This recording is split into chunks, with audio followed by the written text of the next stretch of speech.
I'm your MC and host this evening and for the entire series, Chef Jeff Philbin. I'll clap for myself on that one. No kidding. It was that awkward pause where it's just like, all right, is he going to go? Is he not? I don't know. I'm not really a stand-up comedian either. Thank you so much for that laugh over there. But we're going to have a lot of fun tonight, and we are here with some of the best chefs, restaurateurs, and owners in all of Tampa Bay representing their sous chefs this evening. We have the incredible privilege of some greatness in here with Mise going against Swann tonight. Let's give those two a round of applause.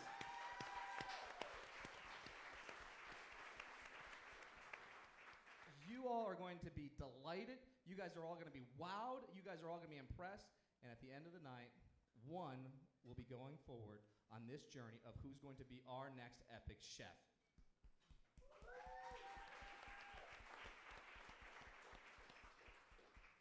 All right. And we're also going to be here this evening with some incredible judges that we're all going to get to know a little bit more. We're joined here tonight with Mike Allstat from your Tampa Bay Buccaneers. Judy Gallagher, the culinary director from ABC7 of Sarasota.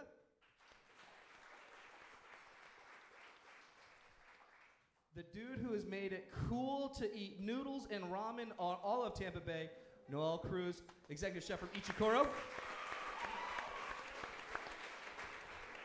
And my friend, columnist and editor of the Tampa Bay Times, Mr. Ernest Hooper. All right, now we have here, I'm going to go over, because there's a lot of new faces here this evening, so I'm going to just give a little bit of the rundown of how this works. So these chefs are going to be prepared with 2 mystery box items. They have 30 minutes to prepare each of those 2 items, 2 rounds, 30 minutes to go, 2 items to work with. They have no idea what these boxes are going to be filled with. They have no idea what to do with them. All they know is that they have to bring it, and they have to bring it within that time allotted to do so. So, gentlemen, are you a little bit nervous right now? I'm pumped. I'm ready to go. You're pumped? You're ready to go? All right? I guess. All right, so then without further ado, are you guys ready to pull out round number 1? Drum roll from the crowd, please. All right, and let's see what we're working with. Tuna and Cool Ranch Doritos. We've got, in round 1, yellowfin tuna and a bag of Cool Ranch Doritos. I know I'm going to be going down on those ones in a little bit, too. All right, so round 2. Are you guys ready for this one? All right, so drum roll, please. All right, we got some dried seaweed. Looks like some chicken. Yes, we do. We've got dried seaweed, hijiki seaweed, and whole chickens. We have an incredible dish ready to go for you guys. Nervous? A little bit. All right, well, let's see what we can do here. Let's get this clock going. Let's get audience participation. Let's get those feelings going. I'm going to give you guys all a countdown starting from 5. At 5, we're going to work it all the way down, and we're going to set that clock, and they're going to have their first round, 30 minutes to work with, that tuna and that Dorito. So on my count, let's start it down with 5, 4, 3, 2, 1. And the clock starts now. 30 minutes. They have to bring the best dish using Cool Ranch Doritos and yellowfin tuna. Did you ever think, like, when you were watching replay of video for the Tampa Bay box and eating Doritos? Testing. Testing. I had Doritos every day for. No way. Well, you got to use the Doritos. Every day at lunch I had Doritos, peanut butter and jelly and Doritos. Okay, we'll rotate Crust. that. I'm just going to do... On the tuna, right? Oh no, that's why this is Or do gonna be the best dish ever. All right, so ladies and gentlemen, we are joined here with some of the best in all of Tampa Bay in their respective fields. And let's give a little introduction to some of these folks here. I'm joined here with Mr. Mike Allstat, former fullback of the Tampa Bay Buccaneers. Mike, it is so great to have you here in this building tonight. Thanks for having me. It's great to be here. Now, you're a little bit of a foodie yourself here. I'm kind of a food junkie. That's what I am. A little food junkie. Now, you've got your own restaurant since, you've hung up the cleats and you're having a little fun on your own. Yeah, but I'm not taking any credit behind behind the scenes that they're making the food. I just go there and eat it. So. Very cool, very cool. So what's it like being in an environment right now? Clock is going for some of these incredible chefs right now. And you've been in that pressure situation before when everybody has just been like, bring it, fourth quarter. What's going through your head if you're them? Intense right now, very intense, not knowing what you're going to be dealt and be able to create something with it. I'm excited. This is going to be really cool. Awesome. Well, we're so glad to have you come out here tonight. And we're also joined here with Miss Judy Gallagher. Judy, it is an absolute pleasure to have you here. Well, I am really excited to be here. So tell us, you made it all the way up here from Sarasota. It was a really long journey. I had to stop for a few meals, thanks to some recommendations to the gentleman to my left, but I made it. And we are so happy you're here, and you've seen so much of this whole scene just grow here in the Tampa Bay area, because is Sarasota really a part of the Tampa Bay area or not? No, we're not. In this sense, we're not. But culinary, we're like your cousin, your younger cousin that's slowly coming up. So anybody that knows somebody with really good ramen or really good Chinese food or an awesome Jewish deli, I'll put you on TV. All right, so just saying. So that's the criteria for Tampa Bay to come down to Sarasota to make a dent in that food scene. But from an outsider looking in, what's going on from your perspective of what we're doing over here? You know what? You guys are really doing well. And as a matter of fact, I'm about to come out with my annual Cuban sandwich list. And it's a little bit hard because there's a lot of Tampa votes. So I have to kind of share the love. But, you know, I'm a big fan of Mise en Place and on Swann. And I'm a big fan of this hotel and what's going on. And I think what's happening in Tampa is what's happening across the country. We are putting down the fine dining silverware in China, and we are rolling up our sleeves and getting into it. And we are getting into it, and a lot of it is just the movement of our communities and our neighborhoods. And Noelle Cruz is such a driving force of that right now, too, with you really leading a lot of that culinary revolution in Seminole Heights and now beyond. So, Noelle, thanks so much for being here tonight. Thank you. This is going to be fun. I can't wait to have you here trying some of these foods out, because a lot of admiration and respect goes out to you for what you've been able to do. I mean, you already now are going on you already have now 3 restaurants, all under the Ichikoro brand. What's the secret to success? I think the way we do things is kind of how we approach every day and just putting our heads down, working as hard as we can, trying to make the best food we can, and if people like it, so be it. So we kind of just carry that philosophy to everything we do. Well, it absolutely shows in every dish that you do. There's lines out the door at Armature Works. Every time that we go in there, I'm always waiting whenever I'm there at your first location in Seminole Heights, and I still got to make it out to St. Pete and visit you out there. So. What about Sarasota? All right, and who knows? Do we have an exclusive right now? Is a Sarasota on the list? We shall see. We shall see. All right, so then another man that we are joined with is my friend Ernest Hooper. Ernest, it is so great to see you, because you know where our friendship met? Of course. It's set right there. It was us two sitting here last year. Yes. We became friends, and it is so great to have you back here this year. Yeah, no, and you know what, Jeff, I also appreciate the fact that you were at Potter Elementary on the first day of school, serving the community and welcoming those kids, clapping them in on the first day. That was excellent on your part. So thank you very much. It really means a lot that you knew that. I've been really blessed, and however I can be a vessel for this community, I continue to do it, and this is why I love doing this with Feeding Tampa Bay. I love being at that clap-in. I'll be there again at that year for this clap-in. Our community, when our community comes together, our community wins. Yes, without a doubt, and we're winning tonight for sure. Yes, we are, and you are going to be in the front row seat. You get to see the magic happening right now, because we've got 24 minutes. 5 minutes have already passed with everything going on. What's your first take on seeing it firsthand? Well, the mystery ingredient, the wild card is the Doritos. What do you do with that? I know. What are you going to do? Should we find out what these 2 incredible chefs are going to be playing around with? Yeah, I would love to know. Well, let's first take a look at seeing who these chefs are and what have made them here tonight. And we've got a quick little video about these chefs that we're going to show for you right now. Oh, every day, Doritos. That's part of the menu. This is cool. All right, you guys, I'm going to take a little break. But I got to tell you, We're inside the Mise kitchen where they've got a first place Epic Chef winner, a second place winner, and now sous chef Gabe is feeling the heat. There's huge pressure for me to kind of move up and at least get to the finals, if not win it all. It's kind of nerve-wracking, but it's also an honor that they chose me out of everyone here to compete this year. It's all about the prep before the Epic Chef Showdown. Lots of research, lots of watching other cooking shows. They're training me back there as well when it comes to giving me some random ingredients. You have 5 minutes, how are you going to execute it? Really pushed me to my win when I was doing it was the whole restaurant behind me. Everybody in the kitchen gave me a lot of support. I've been trying to emulate that with Gabe and really give him as much of what I got to push me towards that win. Sous chef Gabe adds his Puerto Rican flair to food and a lot of love. I fell in love with food because of my grandma. She kept me in the kitchen and showed me ways of Latin cuisine. So I've seen expressions on my family members' faces when we all get together and we sit down and we eat. It just brings everyone together and everyone's happy. That's kind of the joy I feel when I cook. I just want people to love my food and people to be happy when they're eating it. There's never too much cheese for a pasta. I agree, this is the perfect amount of cheese. There's never too much.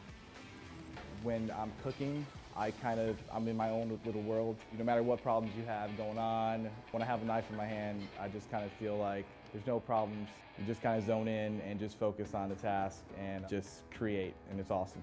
Unless one thing shows up in the basket, well, make that two. Rocky Mountain oysters will probably be the one thing I do not want to see on there. Really anything time consuming. You got limited time, so it's all about being as fast and efficient with your time as possible. I had been telling him the exact same thing that Marty told me before my first competition, which was, this guy's awesome, and if you lose, you're fired.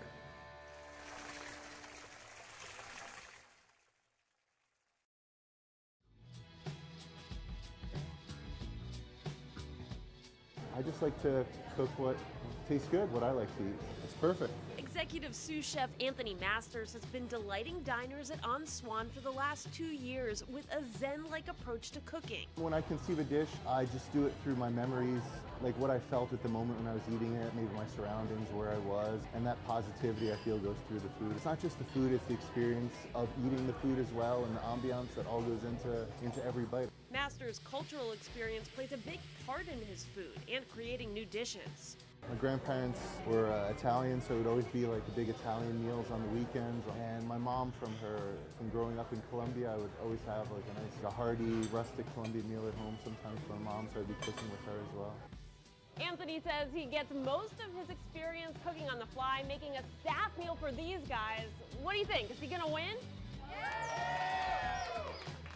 So, we'll just come up with dishes on the spot in a very short amount of time. We have a very short window to feed the entire staff, and we have to come up with creative things every day. It happens way before like the end of the dish. It happens probably when the idea is conceived with whatever 2 or 3 ingredients we're going to start with.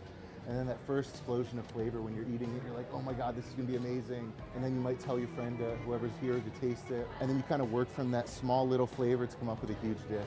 He's definitely a force to be reckoned with. He's very calm and collected, but he's definitely got a lot of tools under his belt that he can bring to the table, so they better look out.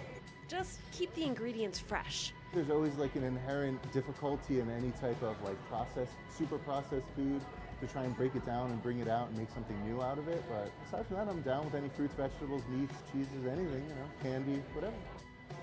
Buen provecho. Anything with saffron, I'm in. Check out that color.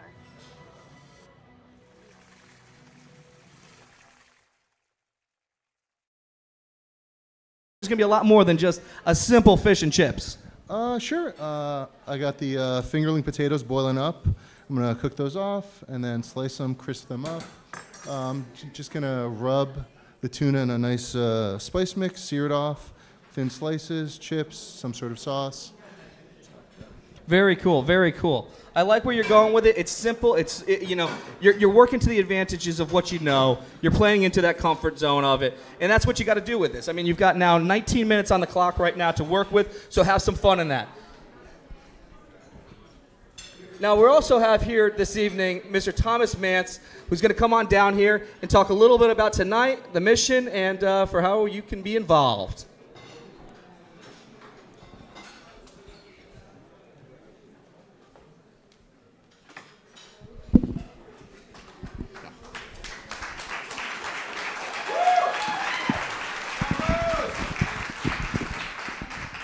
I would hold the applause until after I'm done. I'm just saying.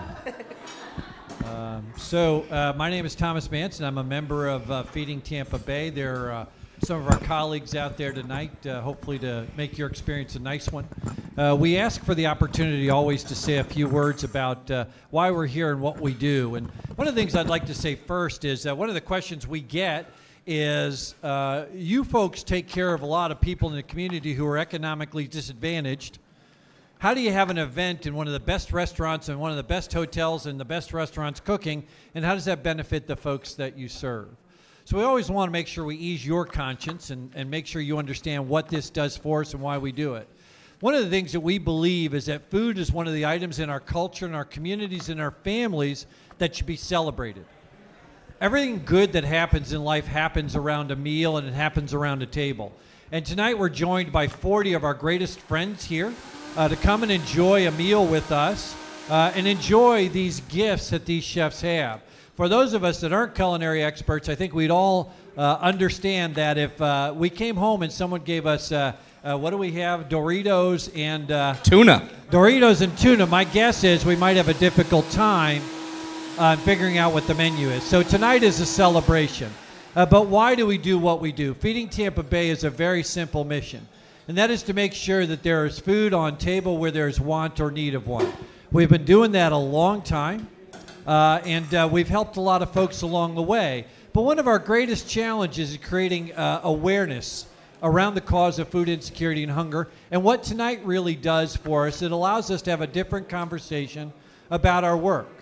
While you're not going to get an ask tonight, right? We don't ask you for anything other than enjoy a meal. You do have to sing for your supper a little bit. What we ask of you is to take a little piece of who we are and what we do home with you tonight. We're the organization that makes sure that your friends, your neighbors, your employees get the food that they need. So we ask you to take a piece of that with you as you leave here tonight. So I want to cover a couple of things before I go. One is I want to acknowledge and thank again the folks that are willing to come in and compete tonight. I don't think any of us would like to have to do our jobs in front of an audience who judges us. These folks are willing to come and do this. So again, a round of applause for these folks, if you would.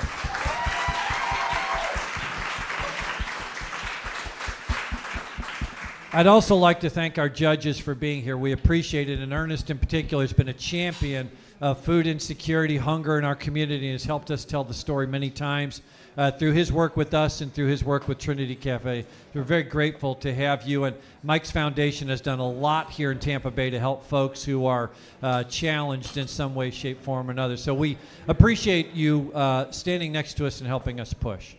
So I do, yes, please.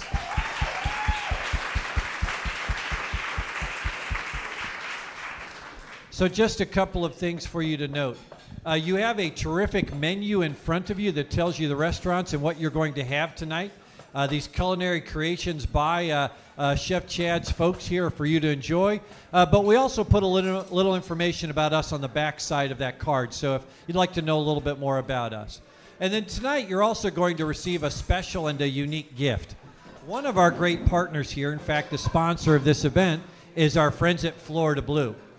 And Florida Blue approached us last year and said, we have a really unique idea. We want to create a cookbook along with the Tampa Bay Lightning that really highlights some of the great culinary creations that are enjoyed by members of the chef community, but also the Lightning community. And so we created the Bolt's Blue Flame Cookbook, proceeds from which go to support Feeding Tampa Bay. But it's really a cool book. You're going to receive a free copy tonight as our guest.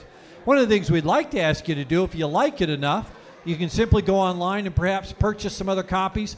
Christmas isn't that far away. Every day is someone's birthday. Every day is an anniversary, right? There's a lot of reasons why you could buy this for someone. But we want to thank Florida Blue for being willing to do this and our friends at the Tampa Bay Lightning. But this is a terrific way to support the cause in a method or manner that may be fun for you. So I'll finish with saying again where I started. Thank you for being here tonight. Thank you for sharing a meal with us tonight. In sharing a meal with us tonight, please know that you leave with the knowledge that you put a meal on someone else's table. So thank you for that. And then finally on with Chef Jeff, thank you for being our great ambassador these 7 weeks.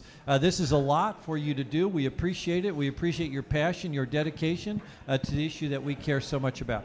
Thank you, and I'll look to talk to all of y'all later. Wonderful. Thank you.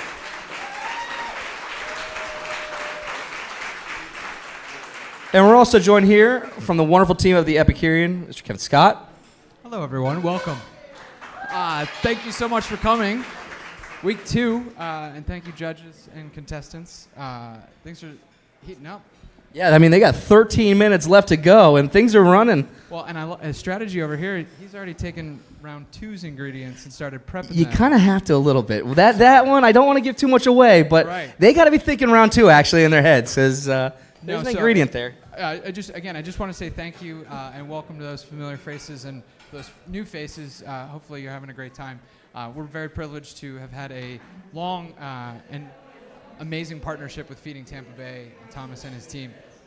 And really this event is all about awareness and making sure that we're teaching people about food insecurity and hunger and doing our part to give back because it just feels good. So enjoy your meal, enjoy the evening, and again, thank you. Yes. All right. And with 12 minutes to go, we're going to check in with these chefs here, see what's happening, see what's moving. I'm just searing off the tuna, getting ready to cook it. I have the chicken marinade for the second course. Potatoes are cooking. I'm still trying to figure out what kind of sauce I want to put with it. But So what was going through your head when you first opened up the mystery box and you got Cool Ranch Doritos? You know, I have a really horrible memory with Cool Ranch Doritos. I don't really like them.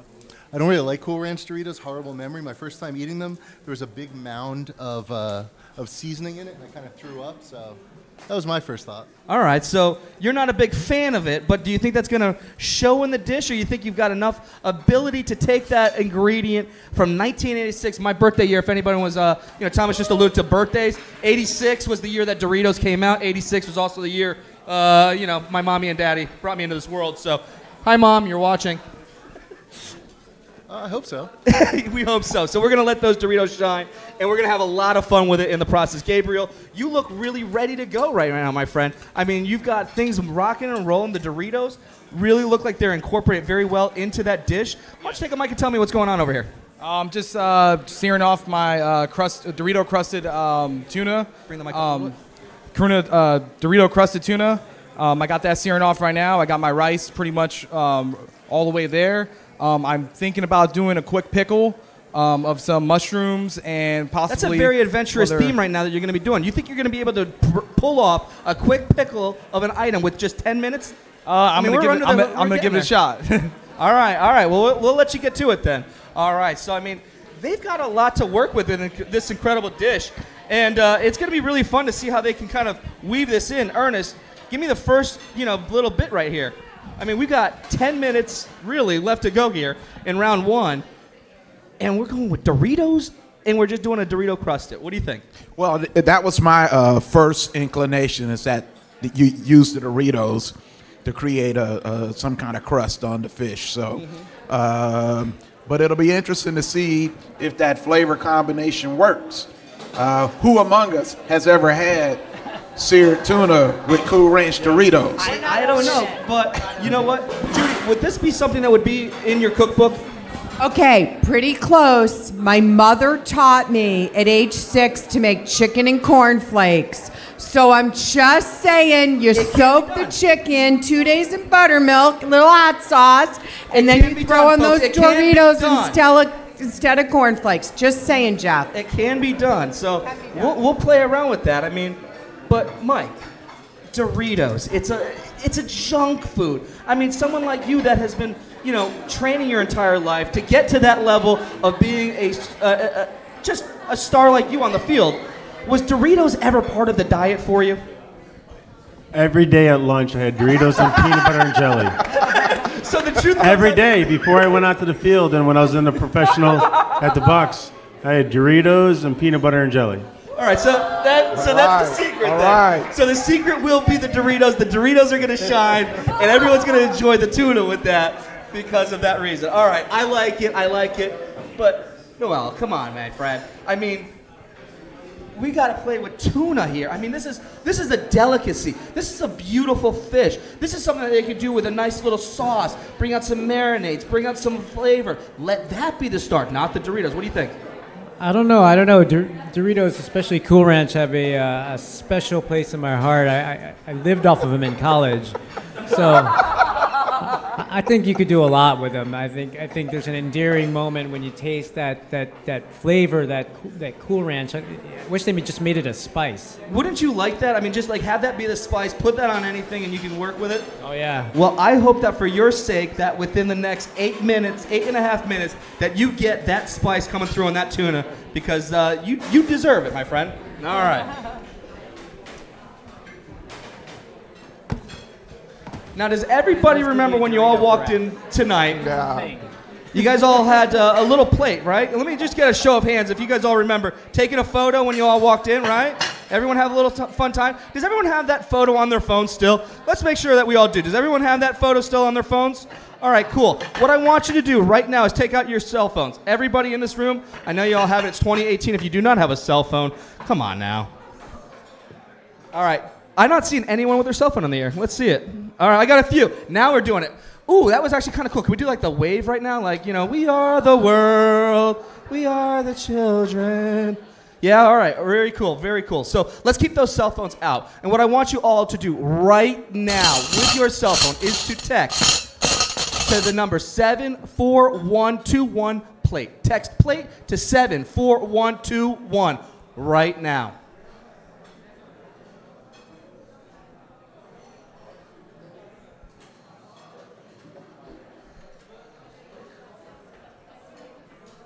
Once you have gone and texted right there on the screen, 74121, and the word plate to that number, you will be prompted. And everybody that is out there in viewerland, I'm talking to you also right now on the camera, all of you at home, you can also be a part of this incredible journey where we will be able to support this community.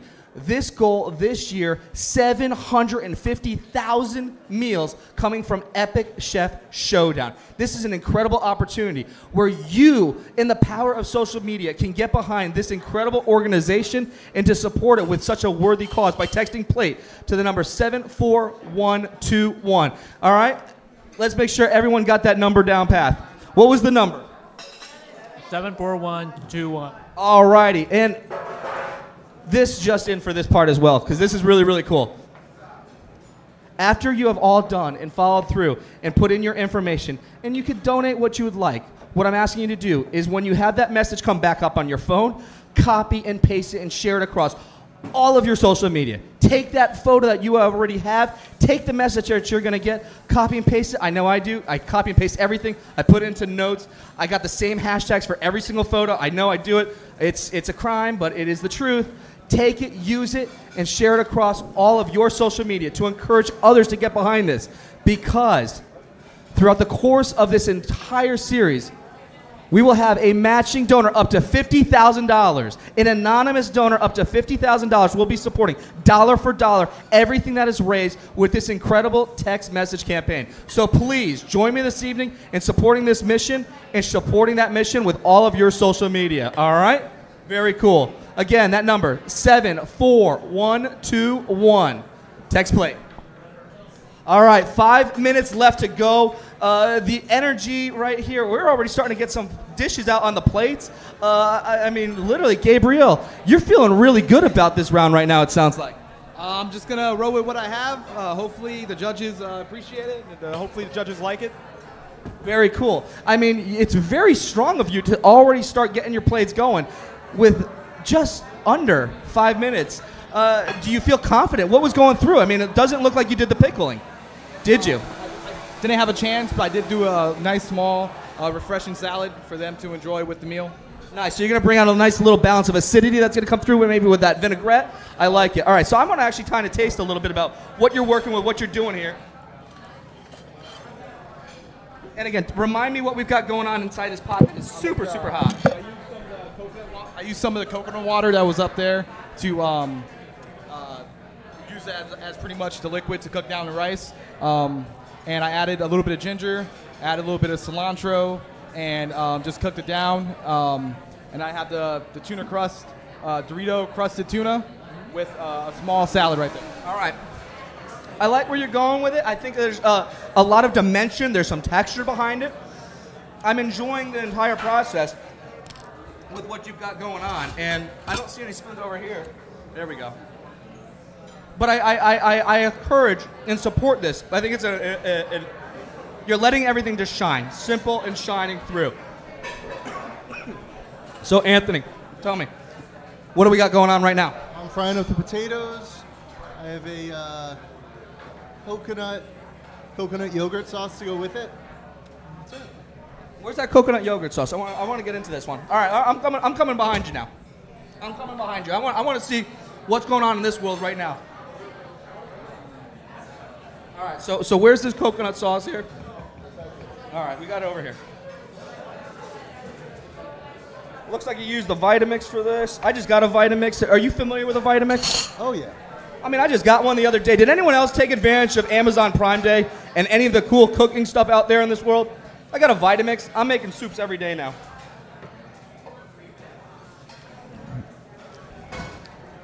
You know what I like about that? It's subtle and it's sweet. You really kind of played into letting that yogurt bring out that natural acidity from just the lactic acids. I think that's really going to shine really nicely with that tuna and complement it, because you got a fattiness that's going to come through with that tuna, the acidity, and that yogurt's going to break it off a little bit, bring out a nice little creaminess, and the change of texture. Judges, I think you guys are in for a nice little treat here. I really do. I think right now you've got some movement going on. So with 2 minutes left, Noel, tell me, what are you excited about with seeing these dishes come through? Well, I'm hello. Test. I'm super interested to see how really fascinated about this Dorito ingredient, because there's such a distinct flavor to it. It really is quite a curveball. But more to that, it's about the texture too, because you can put it through the blender, you can get it almost to that powder that we were talking about. You can almost keep that texture and just keep it more like a cornflake that Judy was reminding us of how she would do the chicken when she was a kid. So, could that burn? Could that not burn? Is it going to be cooked consistently across all areas of that fish? That's my concern with that. So with a minute and a half left, these two plates got to be the best that they've ever been, ever before. And if it's not, one person is not going to be happy. So right now, are we happy with the cut and the cook on this tuna? Yeah, I'm pretty happy. There's a nice sear all the way around. I think the flavors came through. I really do think that you have. I mean, you've incorporated that nice little bit of that sear from using the Cool Ranch Doritos to your benefit. It's been consistent across all areas of it. So I think that's going to really make it shine very nicely and bring out a little bit of some composition. We've got 1 minute left on the clock, and let's make sure that when we get down to the last 15, we're going to be doing a countdown at 15. So let's make sure that these two get that 25 seconds to work everything in. And you got to make sure you bring everything into it. Now, folks, I need audience participation. I need that energy. Let's start clapping for them now. Let's start clapping. Start clapping for them. Let's get it going. All right, keep it going. Keep it going. And we are down to the final seconds of round one.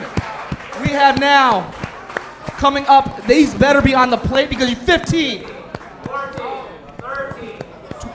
11, 10, 9, 8, 7, 6, 5, 4, 3, 2, 1. Hands up. Do not touch the plate. Do not touch anything more. Time is up. And I'm going to first go over here. Anthony, you didn't look so excited and happy with the clock being done. Did we get everything on the plate that we needed? All the main ingredients made the plate. All the main ingredients are on the plate, but not everything is on the plate that you wanted. Possibly. Possibly. If you had an additional bit of time, what would you have put on that dish? I probably would have added some microherbs. Microherbs and oil, but... So a little bit more color. Do you think that it's missing that color right now on this dish, or are you happy with the way that it did turn out? I'm happy with the flavors. I think the additional color would have been better. All right, so time totally got it to you on this one, because this is a very tough challenge. I mean, 30 minutes to work with two mystery box ingredients.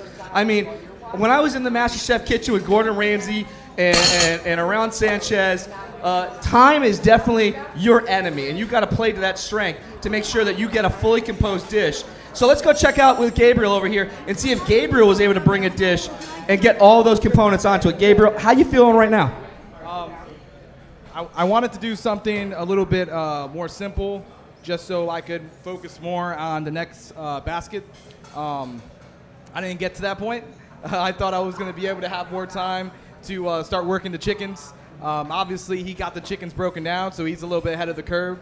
It looks like I'm going to have to work even harder to break the chickens down and get something out. Yeah, it certainly does. And you could play into some of the ingredients from round 2 into round 1. It could come back and haunt you. It could not. But what is on the plate looks beautiful. You got that color. Are you happy with all the elements of it? Because it's a little tough sometimes when you're pulling in a dish that you think in your head's going to work, but plating-wise, you're kind of working at the same time in an agile fashion. Is this the kind of way that you cook? No. Obviously, you have a little bit more time to think about what you want to create in the kitchen. With these mystery boxes, you are limited on time, so it's basically coming up with the first thing you think of, and just hopefully that first thing is what's going to win it. Well, let's see if this wins it, and let's go take a look and see what the judges are doing right now with the first dish. Mike Allstat, tell me, what are your first impressions of this dish? I like it a lot. I mean, I love the texture. You know, I like the pepper type of flavor, and then it has a little, obviously with the outside being crunchy and stuff like that. I like it. So we've got some texture, we've got the look. The cook on it looks amazing from this view. It acts absolutely, it's beautiful. And that yogurt brings out just a nice softness, a little subtlety to it that brings everything together. It's like the glue on the plate, it looks like, right? Judy, tell me, you're having so much fun with Facebook Live right now. Hello, everybody on Facebook. Hi, ABC. Very good to see everybody. So tell me, would the viewers of ABC7 down in Sarasota be wanting this dish too? Well, I gave them the challenge. I told them to go in their kitchens right now or go to 7-Eleven and buy Cool Ranch Doritos and ahi tuna and get cooking, and we'll put them on TV, the winning recipe.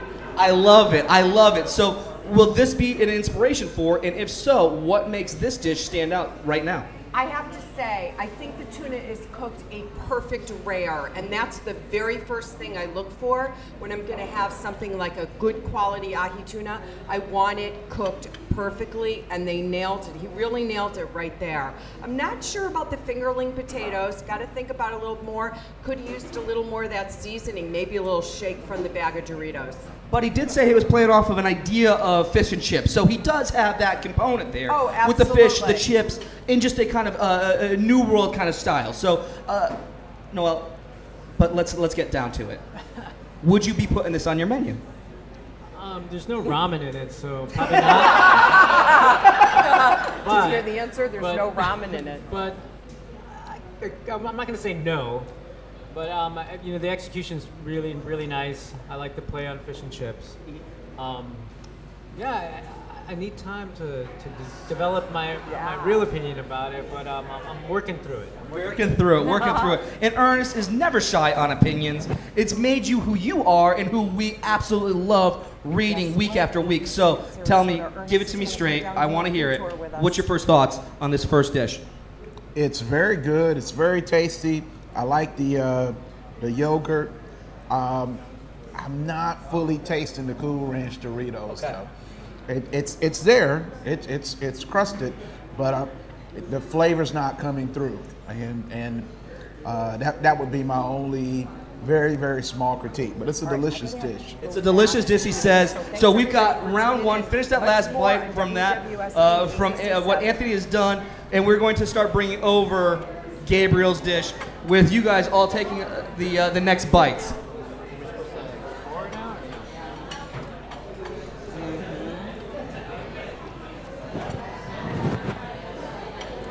Almost like an Do we score or do we wait? From the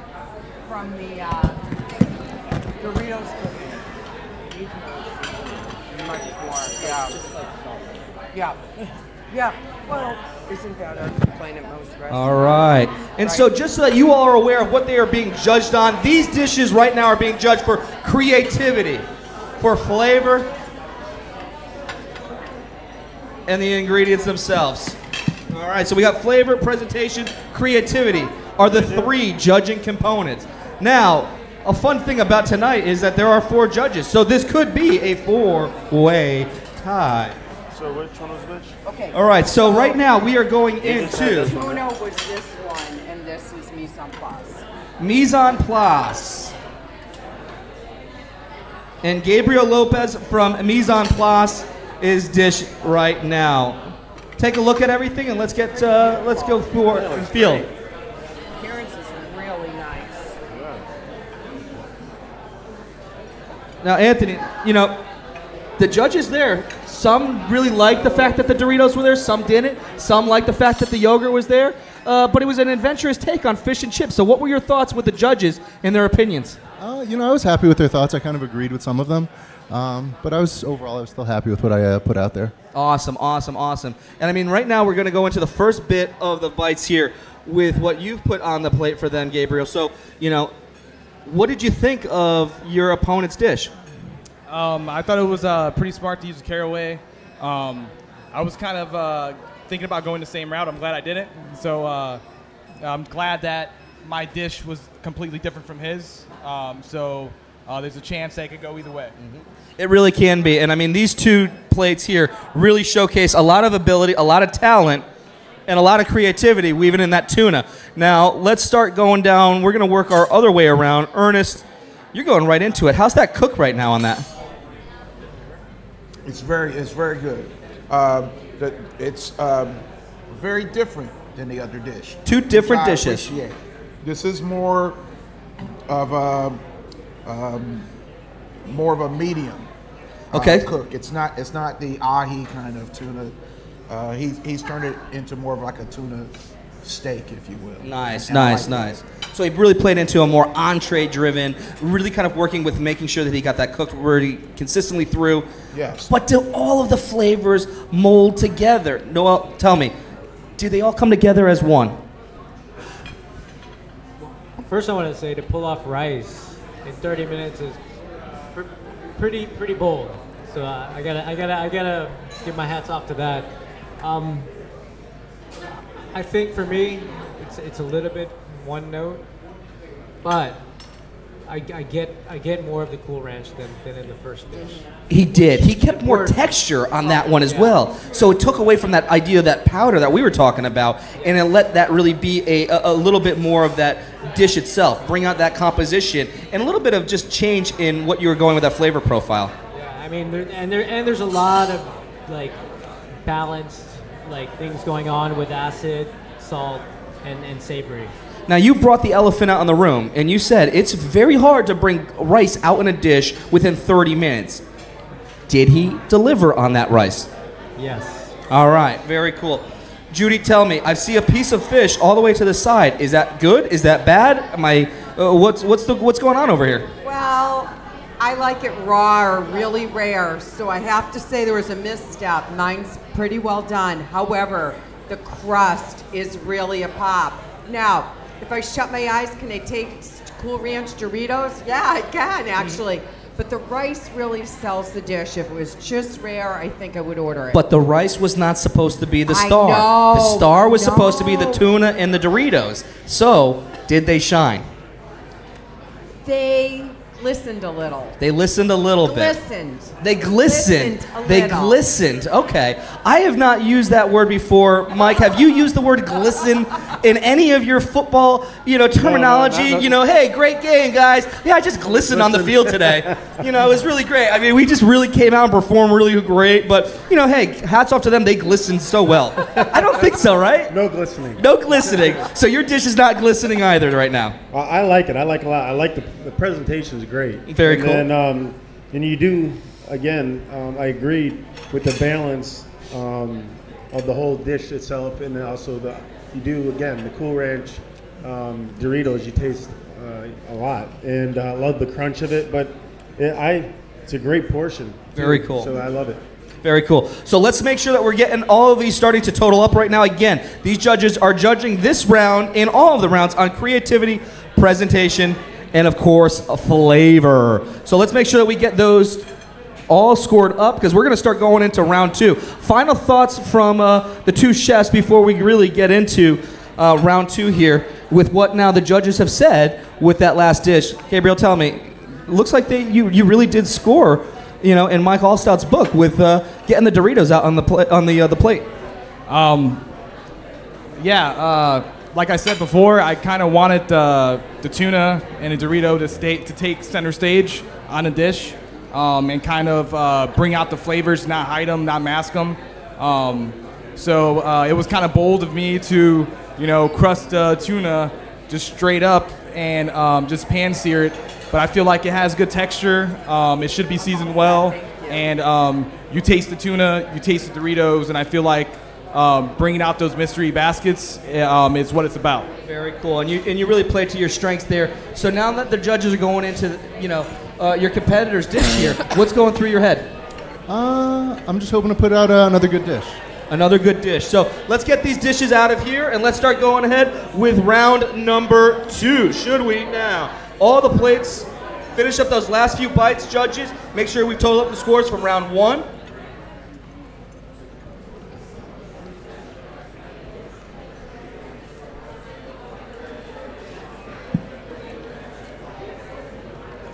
I'm gonna start doing the clock down. All right, so we're gonna start the clock. If we can.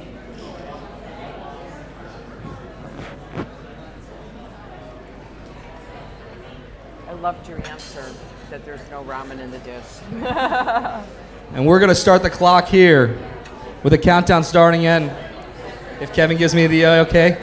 Ernest, do you like See, I'm not good with the clock. I'm not gonna lie. I mean, so when I was out on MasterChef, if you ever watch the show, Gordon Ramsay's always there, and I have the same exact watch as he does. There's a place down I've got a the Rolex. Osprey. It's not a remote control. But always, he would do the countdown and he'd go, all right, everybody, it's time to go, and go now. And he'd press his watch like as if it was like the remote control, like, yeah, that's gonna control everything. So it does not. So we've got our lovely assistant. Let's give it up to our lovely assistant here with this wonderful clock setting abilities. Better than ever I could. Let's keep that momentum going. Let's give a countdown starting at 5. So we're gonna go at 5, 4, 3, 2, 1.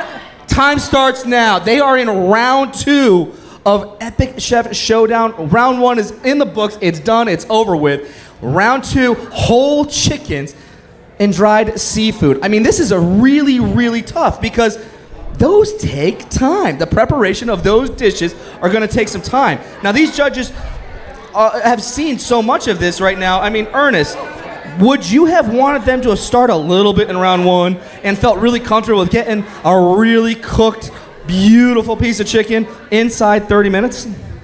Yeah, I'm trying to figure out what they're going to do with the seaweed. I mean, to me, that's the key. And I think you have to incorporate it. I think that's what the contest is all about, is making sure that mystery ingredient pops and is a true part of the dish. So I'm gonna be really interested to see what they do with the seaweed. I agree. I mean, the seaweed, that takes time. That takes preparation. And that's gonna take an element that, 30 minutes. Are they gonna be able to do it right and do it justice? I think so, because you can use it in different applications. You can use it quickly as a seasoning, or you can really incorporate the depth it can give to even in a 30-minute dish. Yeah, so they wanted to try to weave in the elements of depth in that flavor. I mean, that's a huge undertaking, but letting it be its own, but making sure that it's still represented on a plate. 30 minutes, though, to get that off the time and running, it's a little bit tricky. I mean, you spent more time in the car just to get here, and now you're going to be having a food that's going to be cooked in less time. Are you worried about what might be coming out? I mean, 30 minutes... First of all, I trust them. As long as they're going to break it down or spatchcock it, we're golden. And that seaweed, I think, is going to give us that salt, that umami that we want if they marry it with the right ingredients. And umami is one of those key words right now. What makes umami such a sexy buzzword? I mean, you hear it everywhere. Because it's just that moment when every flavor comes together and you can just shut your eyes and you're there. That dish is it, just in that peak of whatever comes together and brings the elements. Yep, and hopefully the elements all shine on that dish. I mean, will it be glistening? We don't know. We're just going to have to find out. But, Mike, let me ask you. Today, wise guy. Doritos peanut butter sandwich is a long way from having whole chickens and dried seaweed right now. But was this also, because I'm learning a lot right now, was this also part of your diet when you were playing and you're on the field? Oh yeah, of course. Meat, right? No, but nowadays I eat a lot of chicken. Like 90% of our meals are chicken, so I'm excited to see what they have in stock. And you know what's the funny thing about chicken too? Chicken used to be a delicacy. Yeah. Now it's such a common dish. You know, we've really seen the evolution of chicken become more common, more mainstream. Post World War II is really where it started to take off. The invention of a freezer really kind of changed the dynamics of that. So it's going to be interesting to see how they can elevate a chicken dish. But you're right, protein, protein, protein.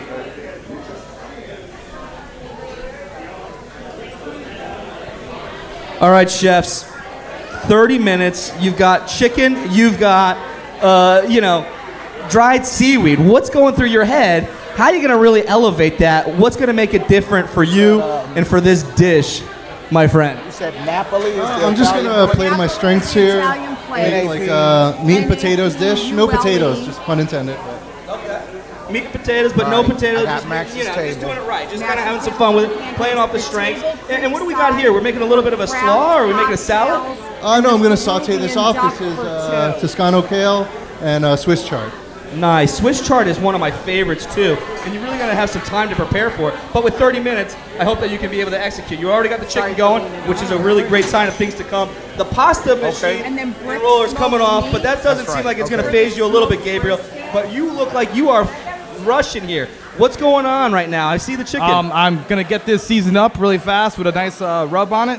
I'm going to pan sear it and finish it off in the oven just to get a nice crispy skin. I'm looking at doing a mushroom soy glaze that's going to go over the chicken. A mushroom soy glaze in under 30 minutes. Yes, you sir. think you're going to be able to do that?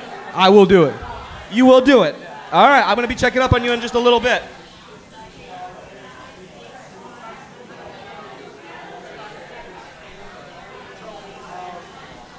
You want to bring the camera up for me? Because I'm going to go up into date night area over here. All right, let me just see my notes for 1 second. Heat and cook. All right, we're going to go up in the corner. Next to the All right, so we're going to do like a little tour around. I want to see how everyone's... Are you guys having a fun time so far? Yes, excellent time. So you're in a prime time. You see it right here. Everything's going on. Is it exciting? I mean, what's going on? Like, I love to be in your seat. Very exciting, and I'm just looking at Gabriel, and I'm thinking, 25 minutes, is he going to be able to do that chicken? I don't know. I mean, he's got 24 minutes. That's a lot on his plate, and he's got some adventurous dish that he's going to try to wow these judges with. So, hey, power to him, and let's see if he can make it happen. Let's continue on our tour up here. How's everybody doing up here? You guys having fun? Having fun? Everyone enjoying themselves? Hello, everybody. Corner. How we doing over here? You guys having fun? Everyone enjoying themselves? All right. Now, I see you two over here. You got a nice little bit of wine going on over here. You guys just coming out here celebrating a little bit, or? We are. We're having a good time tonight. All right, so I have to ask a little bit here. Married, engaged, dating, what's the deal? Dating. Dating. Okay, so it's a Monday night here in Tampa. We're dating. So this must be date night for you guys? Yes. All right, so you're out here for date night. You're having some fun. You guys have one of the best spots right here to see all of this going down right now. I mean, these seats are incredible up here. They're great seats. And you guys are having some fun. You're here for a great cause. Date night is just a success right now with a little bit of entertainment. So I got to really kind of, let it be known who's doing the cooking, who's doing the cleaning at the home. We both do, actually. He's an excellent cook. And so am I. All right, so we got an excellent cook. All right, so do we have that fair system where it's the whole I cook, you clean, I prep, you finish? What are we doing? I like to clean. You like to clean, okay. And so it looks like you've got the honors of Billy being the chef over here. We both do, but it's a great event and a great cause, and we're glad to be here. Well, we're so happy to have you guys out here for date night, having some fun, supporting a great charity, and in the process, enjoying the company, right? That's what it's all about.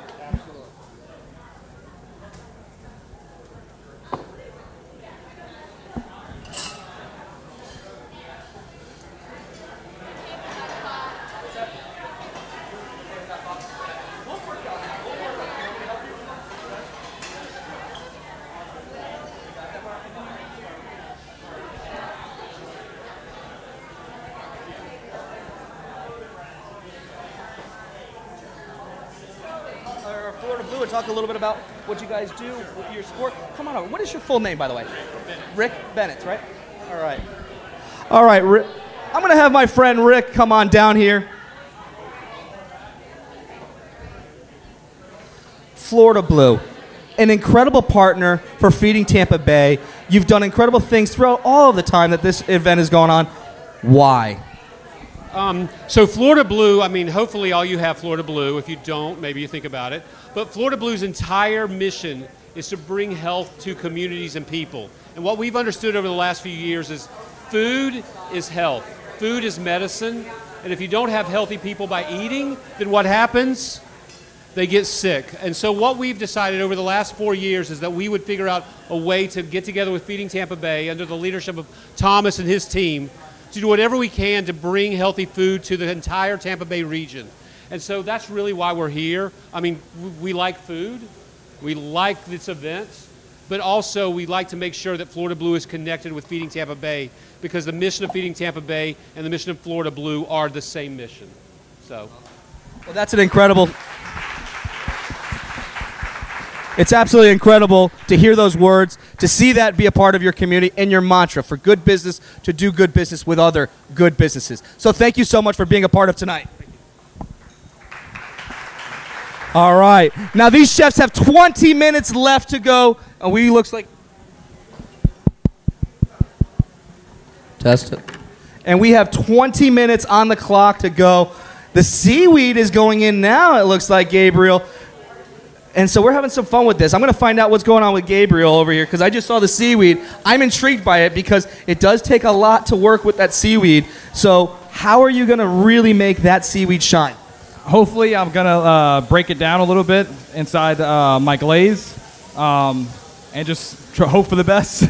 Now, do you think that 20 minutes, because you're putting that in at 20 minutes, is enough time for that seaweed to break down, to bring out the umami flavor, to really get that essence out? I'm hoping so.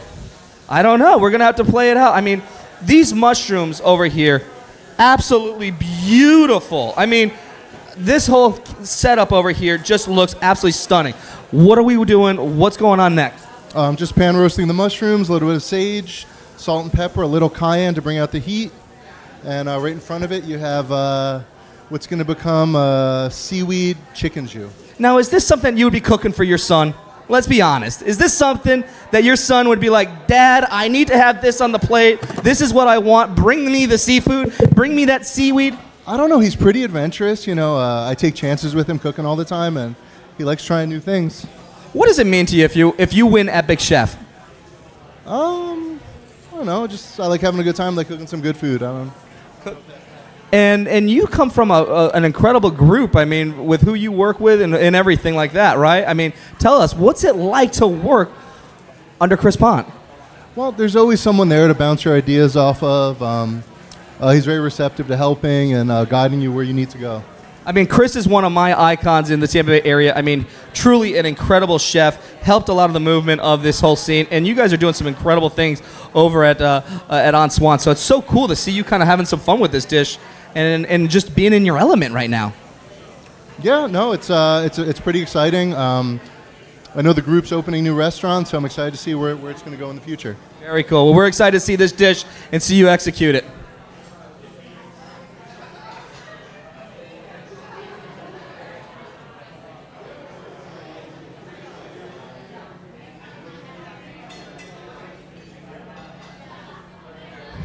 I'm joined here with Chris Ariola, one of the owners of On Swann. We were just talking to Anthony about what's going on with his dish. How excited are you right now with seeing your sous chef shining in this moment? Well, I think, just to be a part of this opportunity in Tampa and to see what Tampa's doing, I think that's first and foremost the excitement that we have. And then to see Anthony over there, calm, cool, and collective, I don't think you'll ever see him sweat.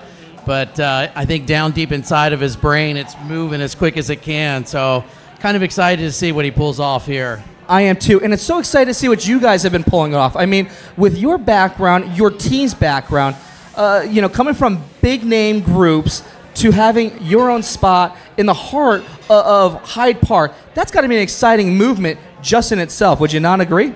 Well, I think when you think about the big box, I mean, it's always going to be there. But when you think about the independent restaurants and what the independent restaurants can bring, it's all about hospitality. So how can you bring that genuine level of hospitality, of engaging with the guests, and also provide that experience where a lot of times they never get in the big box? And so for us, it's how do you bring the kitchen to the servers? How do you bring the kitchen to the bar? And you can bring all these incredible ingredients to be the educators to provide the level of experience that many people have never had. Unless they've traveled. And so I think for Tampa itself, it's exciting to see this going on, a lot of other things, and a lot of great chefs that Tampa's, seeing on the horizon. I mean, it truly is. And I mean, you guys have had so much movement of yourself, and you guys are even having more movement, if I'm not to be mistaken, right? Yeah, we're kind of excited. We're looking to bring another concept to the Tampa area. And hopefully, if all things go well, November will be the time, but we're looking to bring something to the Armature Works, which we're really excited about. I mean, that's got to be absolutely exciting. I mean, you've got Hyde Park Village, foot traffic, a lifestyle type way of shopping and engaging the community.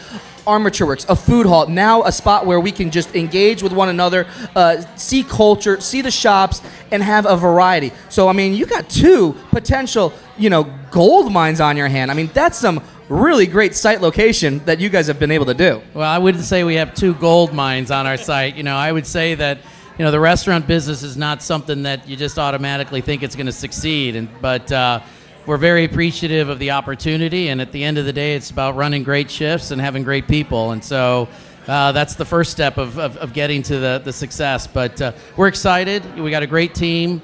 And as we see our great team come together, we're excited to bring something to Tampa that Tampa hasn't had. Well, we're excited to have you out here tonight. We're excited to go out to those restaurants, and we're excited for all the movement. Best of luck, best wishes, and congratulations for November for what's going on. All right. Thank you.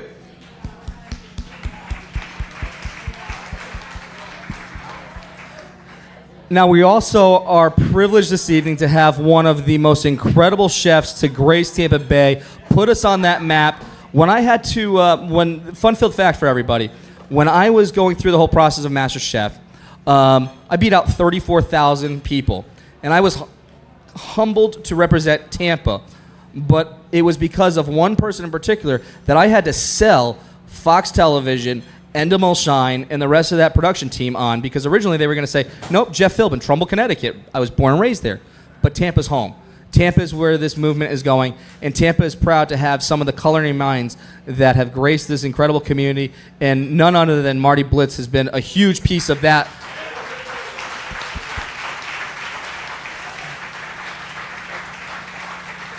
This guy has helped start so many incredible chefs on their way, their movement, their trajectory. You've seen it all. You've been a part of it. What's going on, my friend? Everything's going on, brother. We got Gabe here, got my man over from Swann here, taking care of business tonight. This is exciting to be here, And you guys have been a huge piece of feeding Tampa Bay. You and Marianne have just had such a kind heart to want to be involved with feeding Tampa Bay. What is it that attracts you and Marianne to be a part of the organization? Well, we're in a situation where we can give back, and we're very fortunate to be a successful restaurant in the community, and we want to give back, and we can. So that's Marianne's very active in it, and it's great for us. So. I mean, you have been, not only an incredible teacher to so many chefs, you're seeing your suit tonight just shining, but you've also been a wonderful student to just the culinary world, because you have over 5,000 cookbooks in your collection. I do, yeah, that's a lot. So what would be, I mean, like, because, like, I think that we need to have, and literally, Ernest, we got to do something with the Tampa Bay Times to do this part, but I'm really thinking, like, you know, a summer book club that, you know, TBT puts out there. You know, what's the books that Marty's reading right now for all of us aspiring chefs, foodies? What's that book right now that we've just got to have in our collection? Well, I pulled out, I love the Charlie Trotter books, so those are always fun to pull out of the archives. So those are some of my favorites, you know. That's awesome. That's awesome. Well, we're so excited to have you out here. Thank you so much for being out here. And literally, when I went to Fox and said, you know, all the things that were happening, because Hall on Franklin had not opened yet, Armature Works had not opened yet, but this man was always on my Mount Rushmore of chefs. So thank you very much for being here tonight. And with just 12 minutes to go, these two incredible chefs from the teams at Swann and Mise are going to be delighting these judges with these incredible, you know, unique dishes using whole chickens, dried seafood. Noel, what are you thinking right now? No, hello. I'm amazed at how poised these guys are. Like, not even that composure, that poise right now that they have, it's just incredible. I mean, they are really just in their element. They're in kind of a zen moment right now. Pretty much. I mean, I'm super excited to taste both dishes. I am too, for your sake. I just want to know how it all tastes. Mike, would this be the type of energy that would be in the locker room on game day? Was this what it was like when it was the Super Bowl? Was it calm, cool, and just composed? What was going on in that moment, and what's going on over here in comparison? It was, but you can feel the, you know, intense. You can feel the competition. You can feel, hey, I'm gonna get the job done type of, and that's what's going on right now. These guys are creating something from nothing. That's pretty cool to me. It is super cool, and with just over 10 minutes to do it, these two chefs will be delighting you in just a moment.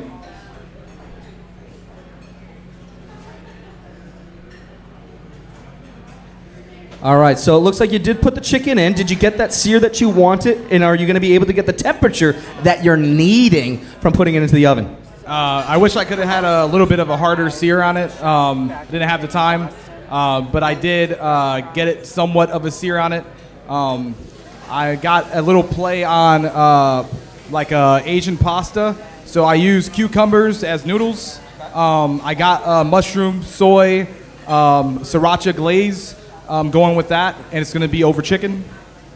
I like it. I think it's an adventurous take on it. I think that you can play into it. And Asian is just hot in itself right now, with having more of that fusion going on for it. So I'm going to steal a little bit of both because I want to try it as it is composed, the way that it should be, okay? I'm going for it right there. That's the one that I want. We're going to let that cool for me for a second. All right, let's see how we go.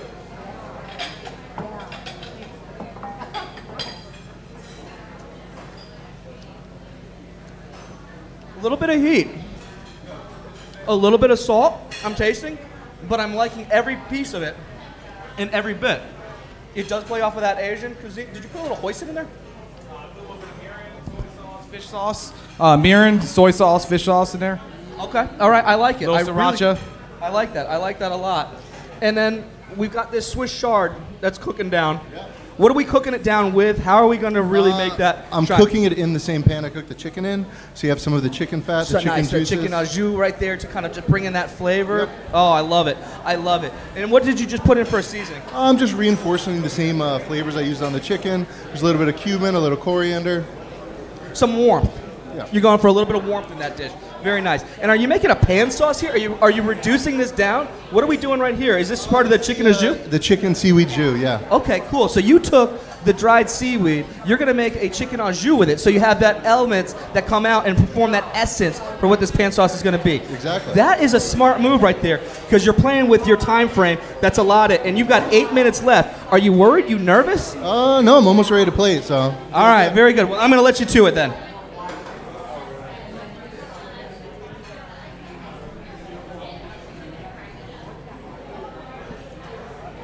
All right, so that friendly reminder again, that text message campaign. Does everyone remember what you guys all did a little bit ago? Did you pull out your phone? I don't think people realize how hard it is to do. I am live texting this on Facebook and Instagram. We have someone who has been live texting this, Facebook and Instagram, that message, that campaign to make sure that it gets out, that you could be able to donate, and that you could be a part of this whole process, and that you could be able to support Feeding Tampa Bay. You just did that right now. I did it, and now I'm going to Snapchat it. And we're going on to Snapchat, everybody. Let's give this woman a round of applause. She gets the MVP Proactive Award. Again, that donation, donate your plate. Again, text plate to 74121. And you, my friend, MVP right here. Let's give it up again for my MVP. I seen that on Hell's Kitchen. Judy, I know that you've been kind of doing everything that you've been doing out there on Facebook Live with everybody down in Sarasota. So I got to ask you, has Sarasota come up and done all of that they need to do right now? Because, I mean, they could text as well. They can be a part of this process. Should Sarasota, also be texting and donating to Feeding Tampa Bay right now? I think so, right? Yeah. All right, so let's make sure your fans out there in Sarasota are texting. Come back to me. So all right, we're going to get you all set up. We're going to check on that clock. We've got just over 6 minutes. 6 minutes to go here. All right. This is going to be really fun right now, everybody. I'm excited to see what they do here. The seaweed I was a little intrigued with because they could take those elements, the chicken if they wanted to, the dried seaweed if they wanted to. They could have started that in round one. They could have done all of their butchering of the chicken, making and cutting it down. They could have taken it and made a stock with it. They could have used that for a lot of different elements, but they brought it in round two and really worked within that 30 minutes. So much so that it looks like Gabriel's actually putting stuff on a plate, and he's got 6 minutes and change to go, and he's already feeling that good, that confident. He's got his little salad going on over here. I mean, let's check him out. So the clock really plays to your advantage again here, it looks like. Yeah, I'm just making sure I have enough time to plate and just give a quick once over my dish, see if I can add anything last minute, and just making sure that I don't miss any of the ingredients. Very cool. I mean, the big key is making sure that these judges get the dried seaweed, that they get that chicken. That's the key. Everything else is beautiful, it's gravy, it's extra, it's beyond. But you got to make sure that those two components, those shine. And right now, it looks like we've got the chicken being already pulled out of the oven. You had those in there. Did you broil? Did you roast? What did you do over here? I pan roasted. It's almost like a barbecue's like blackening seasoning spice on it. So you really are playing with a lot of that warmth because you put the cumin. You really kind of played with that. What was it? The chili as well into the Swiss chard. Yes. Yeah. Okay. So now we're gonna kind of just see what's going on. A lot of heat. It sounds like is going on. Can I go in for the salad here? All right. Again, I'm a huge fan of Swiss chard. And that's subtle. The heat is not overpowering. One bit. It really actually let that piece shine. So you're just kind of draining, making sure that you're just not making it wet on the plate. I mean, you guys are really working into the clock here. 4.5 minutes. I mean, this is exciting over here. Okay, Jeff. All right, so we got Facebook Live going back. The people of Sarasota have been waiting anxiously with all of the fans, with ABC7's culinary director, Judy Gallagher. So tell me, let's get everybody out here texting. Okay, here's the deal. I have a couple comments from Connecticut. Hey, sweet. Okay, some friends. I have several people from New York, a couple people from St. Pete, and several people down in Sarasota that said they will text and donate if you agree to come down with Ernest and we all have a meal together. Ernest, we carpooling, buddy? All you guys are invited. Road trip. Road trip. All right, so we're going to make that happen because we want to make sure that dollar for dollar, it is matched up to $50,000. We do have an anonymous donor. If you are watching, you are listening, you are out there, thank you. Up to $50,000. This person will be donating to make sure that all of us have a wonderful time. But more importantly, that goal of 750,000 meals from Epic Chef Showdown will make an impact for Feeding Tampa Bay and the 10 counties that they serve. So that is an incredible, incredible bit. And we're getting the entire area together to make sure that happens here on the west coast of Florida, not just Tampa Bay. And with just 3 minutes here to go, I mean, chefs, do you guys feel really good that these plates are done? They're kind of plated, they're ready to go? Do you want to do anything more? I mean, we're kind of feeling a little overconfident over here, kind of walking through, kind of feeling like, you know, all right, hey, this pan sauce is good, it's reduced, it's cooked, is it ready? I don't know. I hope it's ready. Okay, you're playing double dutch over here. It's like, is it ready? I don't know. Do I jump? Do I go? I don't know. Yeah. All right, so we've got the pan sauce going. Gabriel, you're pacing right here. You're like a caged animal right now, man. Do I come into the cage? Do I come in or not? I don't know. My adrenaline's just pumping still. I wish I could have done more.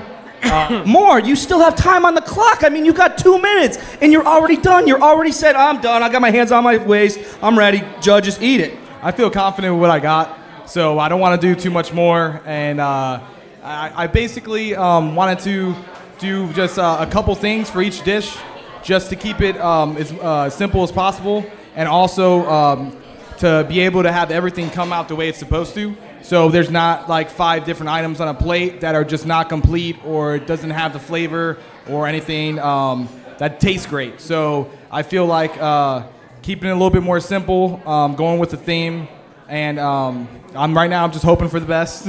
All right, well, hey, we're hoping for the best for you. Are you ready to go? Would you say that you're ready to go? Ready to go. He's ready to go. How we feeling over here? I mean, we got 1 minute and 40 seconds left, but your competitor, he's already played the clock to his advantage. He says, I'm done, I'm ready to go, bring it on. He's got this in the bag. Do you feel that way too? You know, I hope he put out some good food. I feel pretty good about mine too, so we'll see. All right, very good. So we got about 1 minute and 20 left on the clock, unless you guys are ready and I can bring these out. I mean, play to your strengths. I mean, we've got just 1 minute left, and you know what? This is almost like just crazy. I mean, 1 minute left in the game. Would you be just like pacing yourself, or would you be still going like, we still got this? There's still 1 minute left in the game. That big chef, he's like, leave me alone. I got 1 minute left. You're over there putting the mic in. I know. I'm kind of feeling that. But you know what? You got 50 seconds left on the clock for them. He's ready for it, and that's my job to make sure that he's going to have some fun with that. So when we get down to 15 seconds, we're going to do a countdown at 15, and we're going to make sure that these judges get the best dish that they have ever had. And more importantly, one of them will be going on this epic chef path. All right. You guys done? All right. They are ready just to bring it. So you know what we're going to do? They did the friendly shake. They say, we got this in the bag. You know what? Let's start plating. Let's bring it out. All right. But we'll let the clocks just do its thing. 10 seconds, everybody. 10, 9, 8, 7, 6, 5, 4, 3, 2, 1. Time is up. You guys played it to your advantage. You had extra time to work. Let's start bringing out these dishes. Chefs, join me over on the other side if you could, please.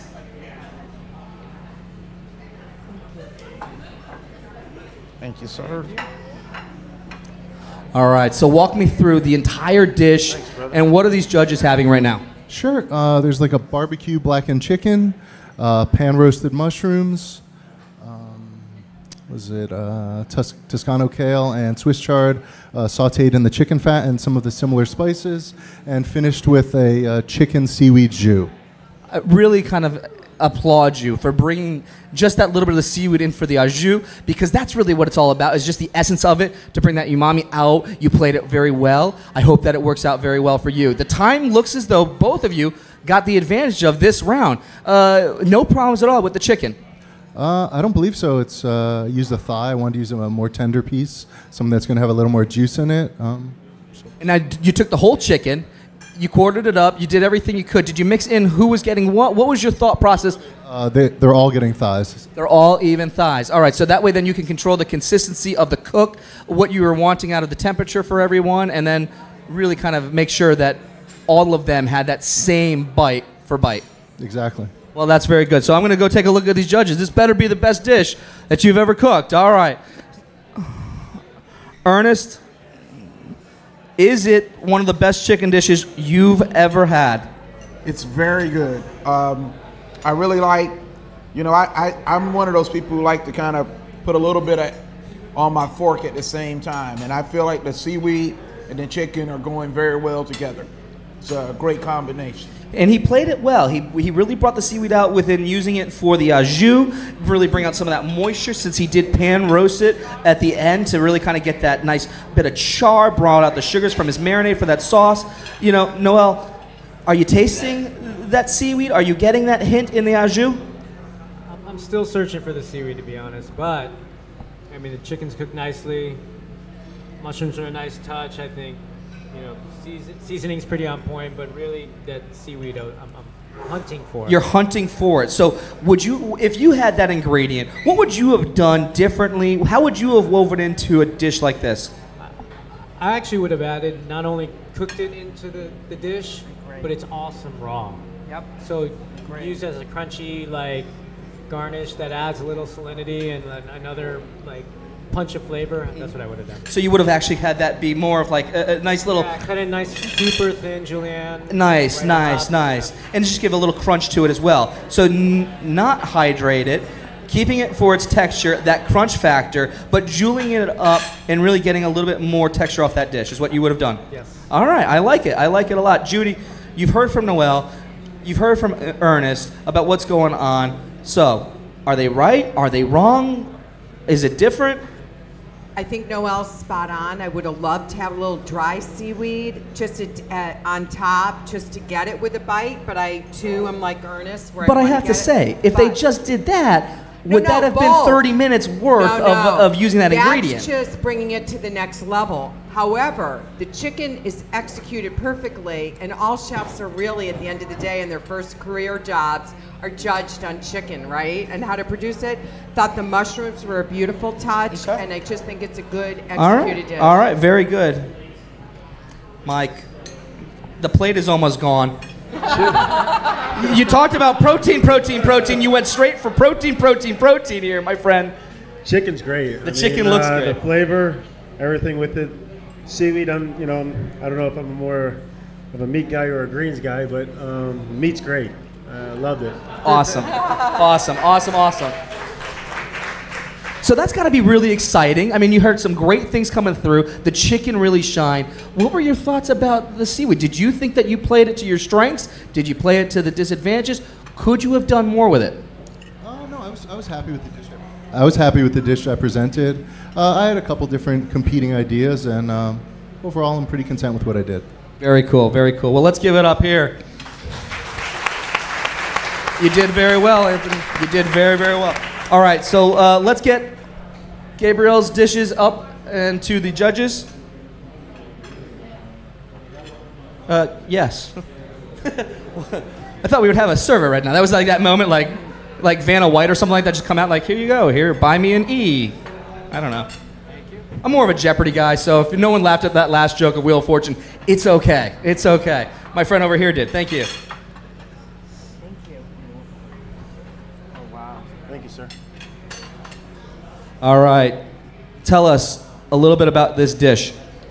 I made a Asian glaze for it, so I have some sriracha in there, soy, some mirin, little rice wine vinegar, some trumpet mushrooms. I reduced that, thickened it up, and tossed it with what I would say is a cucumber noodle, to kind of play as almost like a stir fry. I added some pistachios on top with some scallions. There's some lime wedge to squeeze in there. And then the chicken, I just did a little bit of an Asian rub after I got it seared, and put some more of the glaze on it just so it could kind of sink in. Now let me ask you, you went with the lime wedge. Why not lime zest? What is going on, and why did you want to go with putting the lime whole on that dish? The glaze came out a little thick, so I'm hoping with the squeeze of the lime that as they mix it in, it'll kind of loosen it up a little bit. Bring out a little bit of that natural viscosity of it so it can flow. So are you afraid then for what was that sauce really cooked down too much then? Yes. I feel like it got cooked down just a little too much. I wish it could have went a little bit lighter, but I mean, I gave it my all. You gave it your all. So do you think this is going to be an epic chef dish worthy of putting you on this path and going into the next round? I hope so. All right, let's hope so too.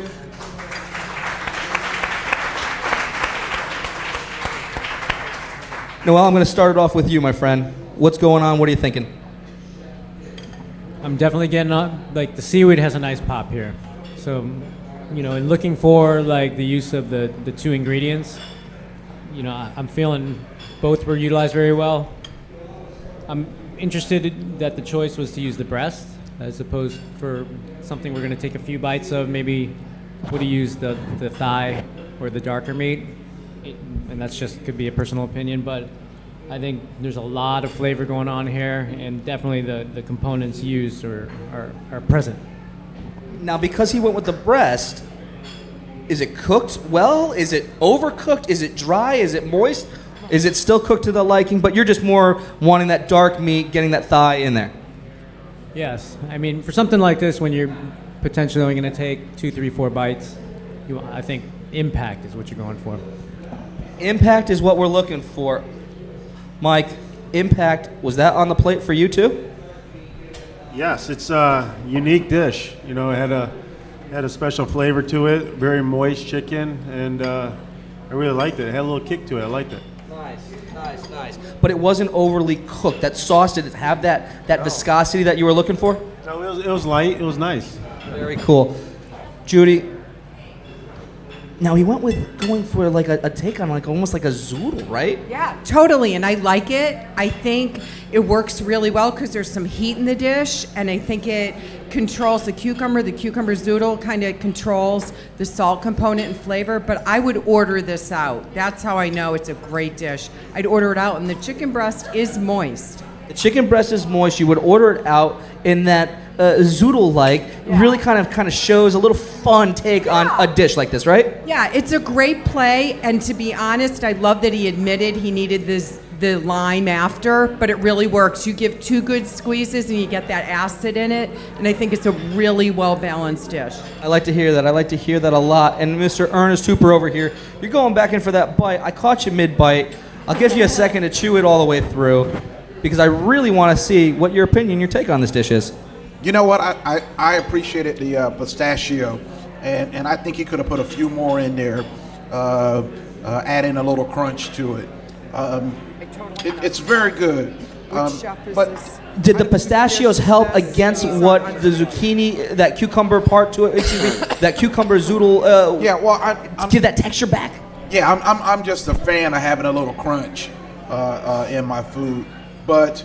I think where I may disagree with the other judges, I like what the first entree had in terms of the seaweed.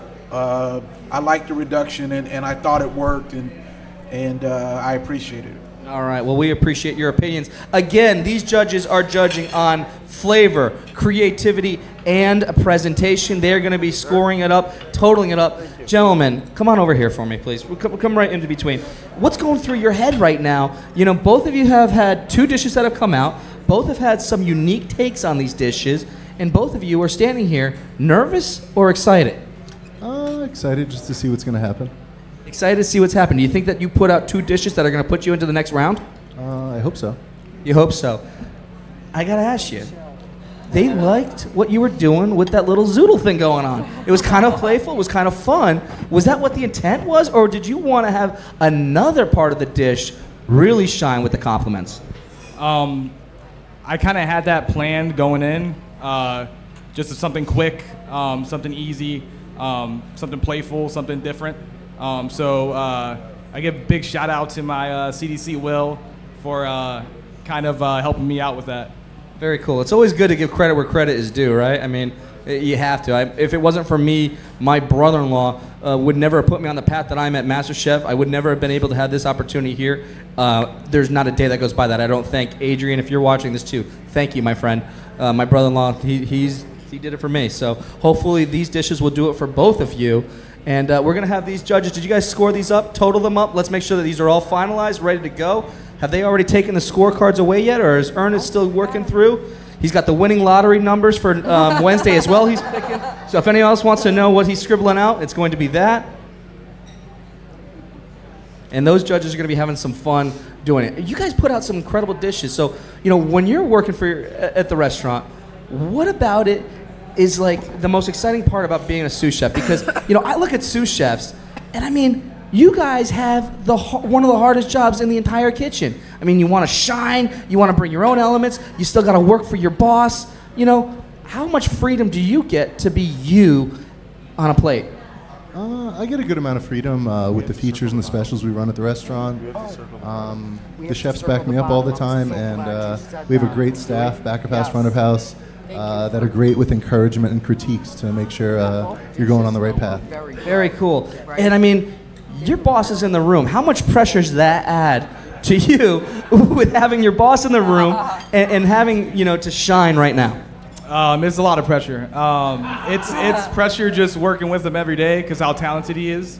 But it's even more pressure having to compete with his name on the line. So I just hope that I did enough just to, you know, make him proud. Well, you know, the judges are going to be the ultimate deciders of all of this. And to the both of you who've put out 2 incredible dishes from 2 incredible rounds, from 2 incredible backgrounds, we actually all salute the both of you. So thank you so much for competing tonight.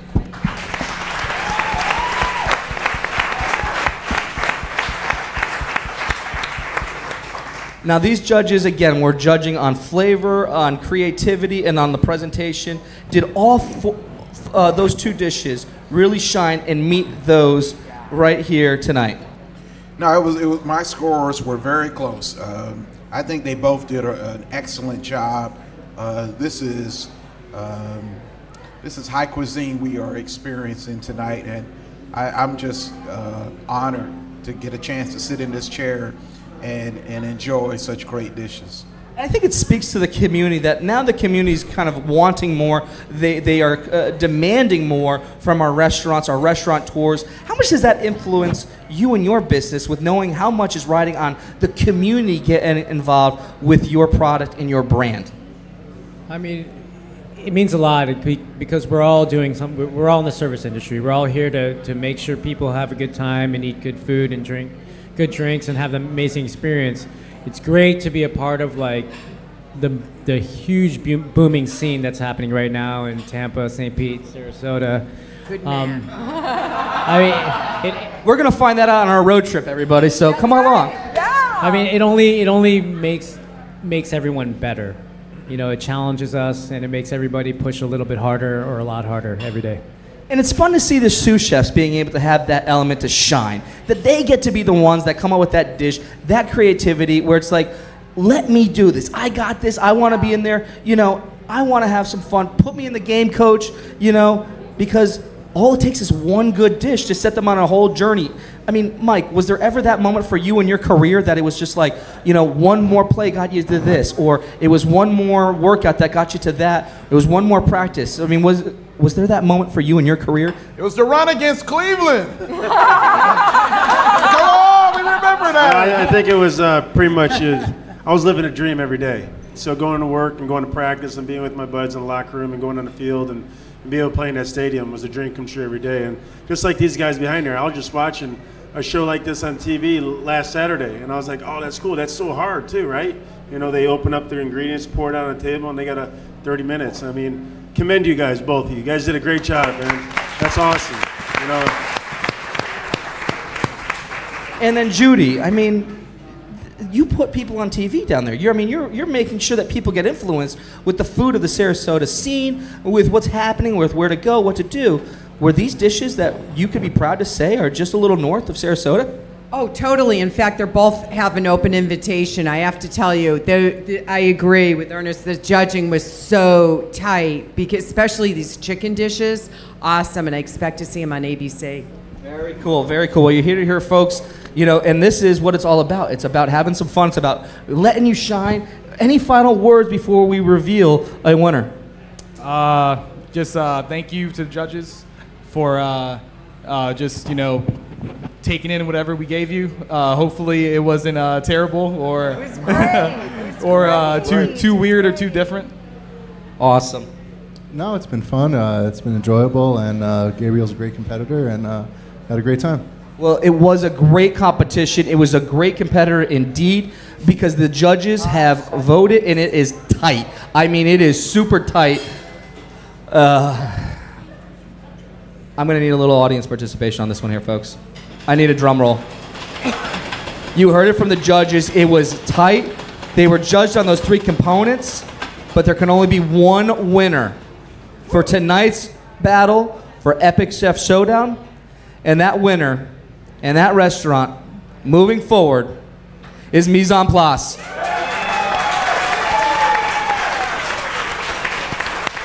Congratulations. Gabriel Lopez is moving on to the next round, which means that we have to bid you adieu, my friend, but not without a parting gift built by your friends. Thomas, tell us a little bit about what's inside that we're going to be having our Anthony join us with. Well, if you could refer to me as Vanna, I'd appreciate it. I bought an A, or I bought a Johnson. So there's a lot of great gifts in here. So first, we'd like to say thank you very much for coming out and supporting us tonight.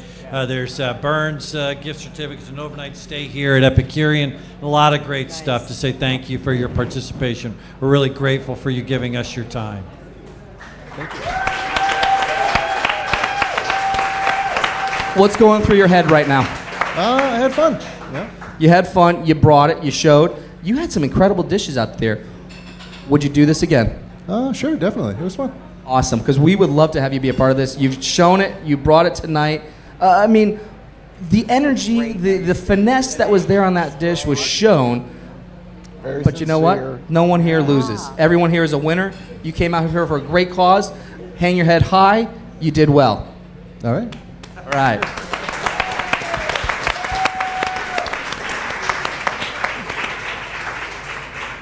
Gabriel, you won. What's going through your head? You're feeling right now. You're moving on to the next round of Epic Chef Showdown. I don't have to update my resume tonight, so that's a good thing. The honest truth comes out. So no LinkedIn status changes. None of that. You're good. Marty, is he good for another day? He's that. All right, cool. We got it. So the judges were impressed enough to put you through the next round. You know, what was it that really kind of got you there? What was going through your head, and who were you doing it for? Just doing it for everyone I work for, anyone that taught me anything. Just family, friends. I'm just excited to go against Noble Crust, who knocked us out in the final last year. So I got to bring 200% with them. They got great chefs.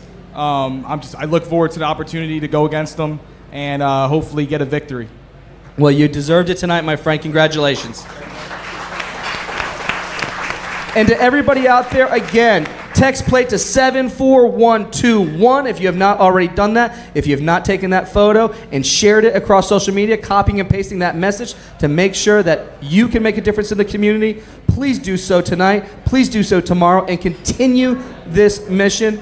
Thomas, bidding words for tonight? Thank you, everybody, and have a wonderful evening. Drive safe, be safe. Good job, John. I'm having fun with this. Good, you should. Yeah, no, you're great, man. You're amazing. Seriously.